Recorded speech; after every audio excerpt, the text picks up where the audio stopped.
Hello दोस्तों, आप लोगों का स्वागत है H2 स्टडी का बोर्ड एग्जाम के ऑनलाइन प्लेटफॉर्म पे। देखिए, इस चैनल पे आप लोगों को जितने भी स्टेट का बोर्ड एग्जाम होती है क्लास 10th का, जहाँ पे भी एनसीईआरटी बेस्ड हिंदी मीडियम वाले जितने भी स्टूडेंट हैं, सभी लोगों के लिए इम्पोर्टेंट क्वेश्चंस हर एक सब्जेक्ट का आपको इस चैनल पे अभी देखने को मिलेगा।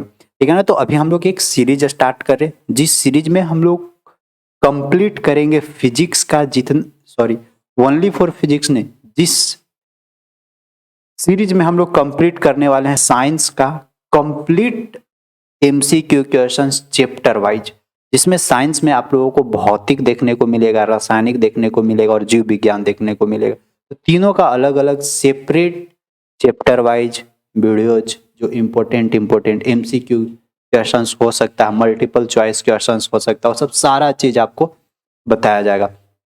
मतलब बेसिक से लेकर एडवांस तक सब कुछ आपको कंप्लीट इसमें कवर कर दिया जाएगा। तो देखिए, अभी हम लोग इस लेक्चर में, इस वीडियोज में हम लोग बात करने वाले हैं क्लास 10th का फिजिक्स का एक यूनिट 1, फिजिक्स का जो 1 यूनिट है, फर्स्ट चैप्टर है। फर्स्ट चैप्टर का नाम है प्रकाश का परावर्तन और अपवर्तन, और इसमें कंप्लीटली एनसीईआरटी बेस्ड क्वेश्चंस देखने को मिलेगा।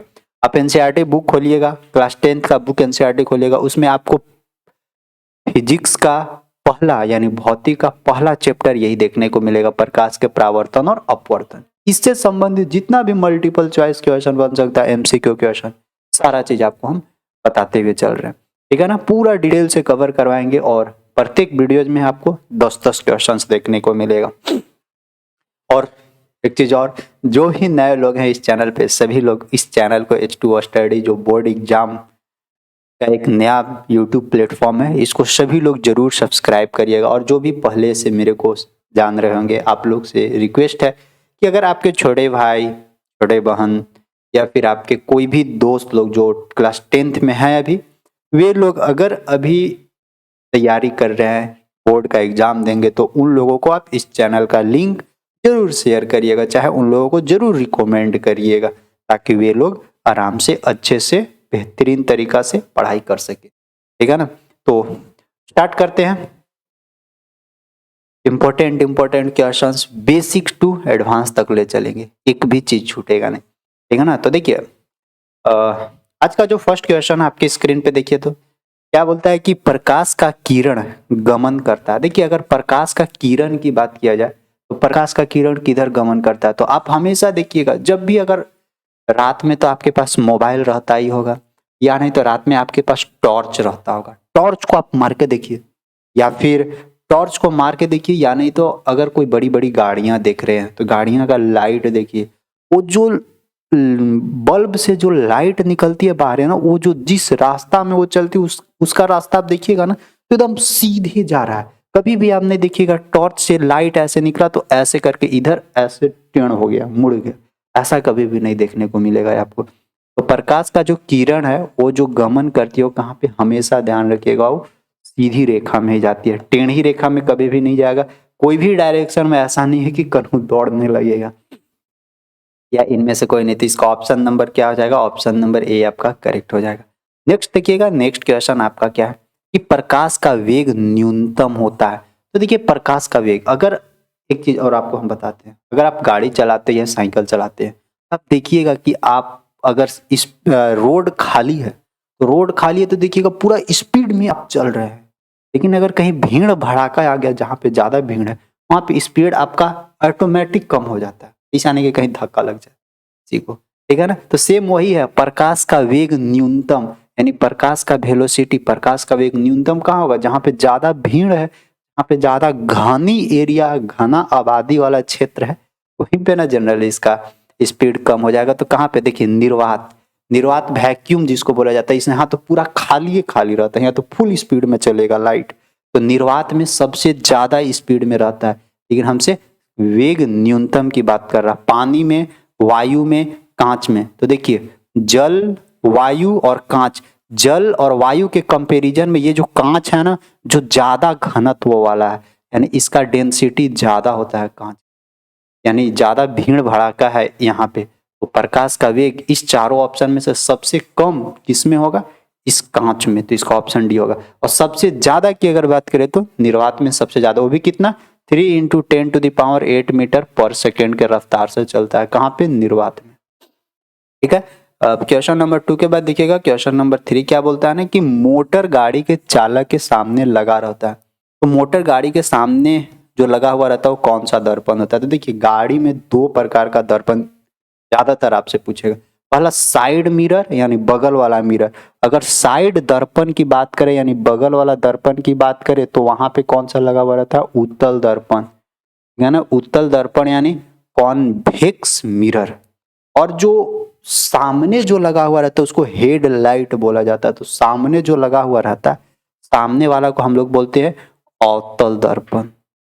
याद रहेगा। तो यहां से हमसे क्या पूछ रहा है? सामने वाला। तो सामने वाला क्या होगा? अवतल दर्पण लगा हुआ रहता है। उत्तल दर्पण जस्ट बगल में, जो पीछे वाला गाड़ी जितना भी आ रहा है उसको देखने के लिए हम लोग इस्तेमाल करते हैं, वो बगल वाला होता है उत्तल दर्पण। और सामने जो लाइट के पर्पज से लगा हुआ रहता है वो अवतल दर्पण होता है।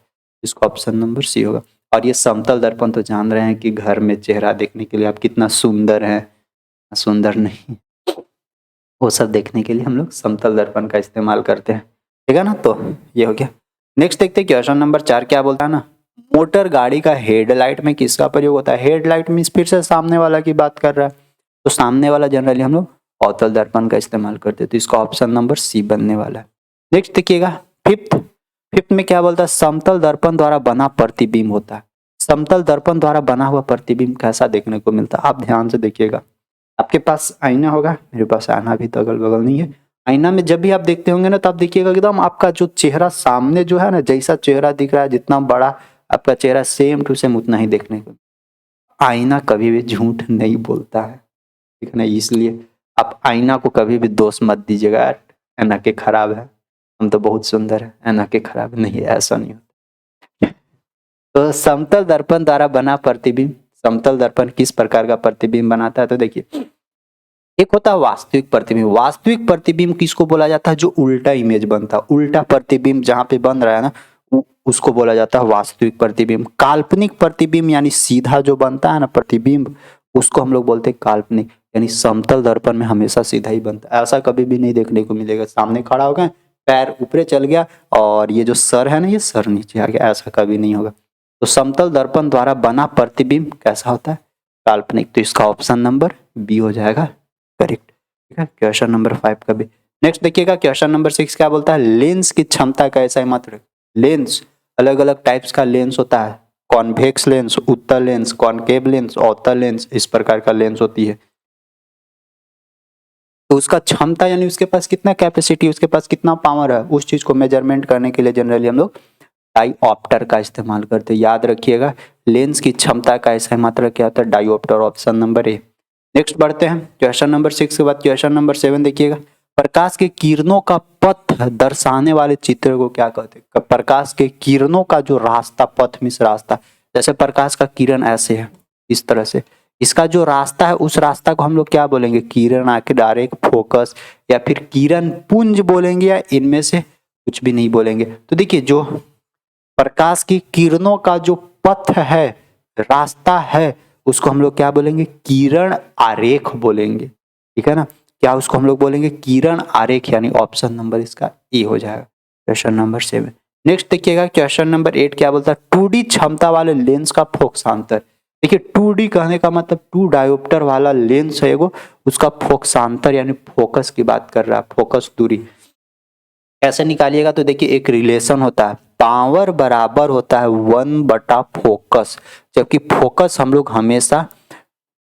लोग हमेशा मीटर में मेजरमेंट करते हैं। पहला एगो फार्मूला होता है ये, और अगर एक और फार्मूला होता है पावर बराबर 100/, नीचे फोकस अगर सेंटीमीटर में मेजरमेंट कर रहे हैं तब ऊपर 100 लगा दिया जाता है। ये दोनों फार्मूला, अगर देखिए जब फोकस को मीटर में मेजरमेंट करिएगा तो फिर P बराबर 1/f हो जाएगा, फोकस को सेंटीमीटर में मेजरमेंट करिएगा तो P बराबर 100/f होगा। जबकि यहाँ पे देखिए 2D क्षमता दिया हुआ है। आपसे एक चीज और हम यहाँ से क्वेश्चन पूछ रहे हैं, क्वेश्चन नंबर 8 आप बताइएगा कि ये जो 2D क्षमता है ये कौन सा लेंस का क्षमता है, उत्तल लेंस का अवतल लेंस का, ये बताइएगा आप लोग, थोड़ा सा हम बता दे रहे हैं। देखिए यहाँ पे 2D प्लस में है ना, प्लस में। तो जब कोई भी लेंस का क्षमता प्लस में रहता है ना, तो उस प्रकार का लेंस को हम लोग उत्तल लेंस के नाम से जानते हैं, क्योंकि उत्तल लेंस का जो क्षमता होता है वो हमेशा प्लस में मेजरमेंट होती है। अगर अवतल लेंस होता तो अवतल लेंस का क्षमता माइनस में। सेम वही कॉन्सेप्ट फोकस के साथ भी, उत्तल लेंस का जो फोकस होता है, फोकस दूरी, वो हमेशा पॉजिटिव यानी प्लस में मेजरमेंट करता है। और उत्तल दर्पण का जो अवतल लेंस का जो फोकस दूरी होता है उसको माइनस में मेजरमेंट करते हैं, इसको याद रखिए। तो इसको बनाते हैं, यहाँ 2D क्षमता है तो इसका फोकस देखिए सब सेंटीमीटर में दिया हो तो सेंटीमीटर वाला यूज करेंगे। पावर कितना दिया हुआ है 2, यहाँ पे लिखिएगा 2 बराबर 100/f सेंटीमीटर में। देखिए क्रॉस मल्टीप्लाई कर दीजिएगा, एने गुना एने कोना कोनी गुना, तो 2f बराबर एने हो जाएगा 100। अब इस f यहाँ से निकालेंगे तो f बराबर 100/2 यानी 2 से 50 दूनी 100, यानी यहाँ से फोकस कितना निकला 50 सेंटीमीटर, और ये 50 सेंटीमीटर प्लस में आएगा, इसलिए ऑप्शन नंबर डी। और प्लस यहाँ पे क्या दिखा रहा है कि वो जो लेंस है वो एक प्रकार का उत्तल लेंस है यानी कॉन्वेक्स लेंस है, इसको दिमाग में बैठाइए। क्वेश्चन नंबर 8 हो गया। क्वेश्चन नंबर 9 देखिएगा, किसी उत्तल लेंस का फोकसांतर, देखिए किसी उत्तल लेंस का फोकसांतर 25 सेंटीमीटर, यानी फिर से उत्तल लेंस दिया हुआ इसीलिए यहाँ पे प्लस 50 सेंटीमीटर है। अगर यहाँ अवतल लेंस होता तो ये माइनस 50 सेंटीमीटर हो जाता, ठीक है।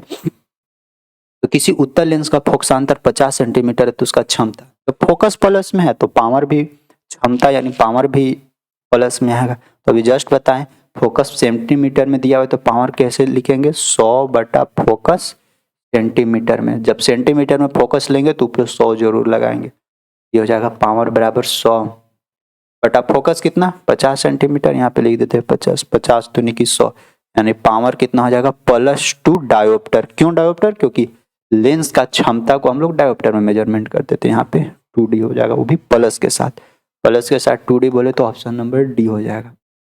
क्वेश्चन नंबर 9 का डी। क्वेश्चन नंबर 10 देखिएगा, प्रकाश के किरणों के समूह को, देखिए प्रकाश के किरणों के समूह यानी जितने भी प्रकाश है सब साथे साथे आपस में जा रहे हैं। जैसे आप लोग का भी अपना ग्रुप होगा तो बोलते हैं मेरा गैंग है, ये मेरा गैंग है। उसी तरह लाइट का भी एक अपना गैंग होता है। लाइट सब अगर पास में जा रहे हैं, साथ साथ जा रहे हैं, तो इस प्रकार का जो लाइट का पूरा गैंग है ना, इस लाइट के गैंग को हम लोग किरण पुंज के नाम से जानते हैं। तो हम लोग क्या बोलेंगे, किरण पुंज। तो क्वेश्चन नंबर 10 हो गया। एक हम आपको होमवर्क के रूप में देते हैं, ठीक है ना। क्वेश्चन नंबर 10 एक हम आपको होमवर्क के रूप में देते हैं, इसका बताइएगा कि ये जो उत्तल लेंस है, उत्तल लेंस का क्षमता होता है, उत्तल लेंस का क्षमता क्या है, ऋणात्मक यानी निगेटिव में उत्तल लेंस का क्षमता यानी कॉन्वेक्स लेंस इसको बोलेंगे इंग्लिश में, ठीक है ना। कॉन्वेक्स लेंस का जो पावर होता है वो निगेटिव में मेजरमेंट करते हैं, कॉन्वेक्स लेंस का पावर पॉजिटिव में मेजरमेंट करते हैं, या फिर दोनों में मेजरमेंट करते हैं, या इनमें से कोई नहीं। क्या इसका फाइनल आंसर मिलने वाला है वो आप लोग जरूर मेरे को कमेंट्स करके बताइएगा, ठीक है। तो क्वेश्चन नंबर 11 है आपका आज का, HW रहेगा। तो इस सेशन को बस हम यहीं तक रखेंगे, और इसका जो नेक्स्ट सेशन आएगी जस्ट आपको फिर से अपलोड मिल जाएगा आपको चैनल पे। जब भी लोग चैनल पे जाइएगा तो वहाँ पे पूरा डिटेल से सब पूरा वीडियो मिल जाएगी आपको। तो इस सेशन को यहीं तक रखते हैं, जाते जाते सब लोग वीडियोज को लाइक करते हुए जाइएगा। जो भी नए लोग हैं, जो भी नए इस चैनल पे फर्स्ट बार विजिट किए, सभी लोग चैनल को जरूर सब्सक्राइब करिएगा, ठीक है। Thank you, bye.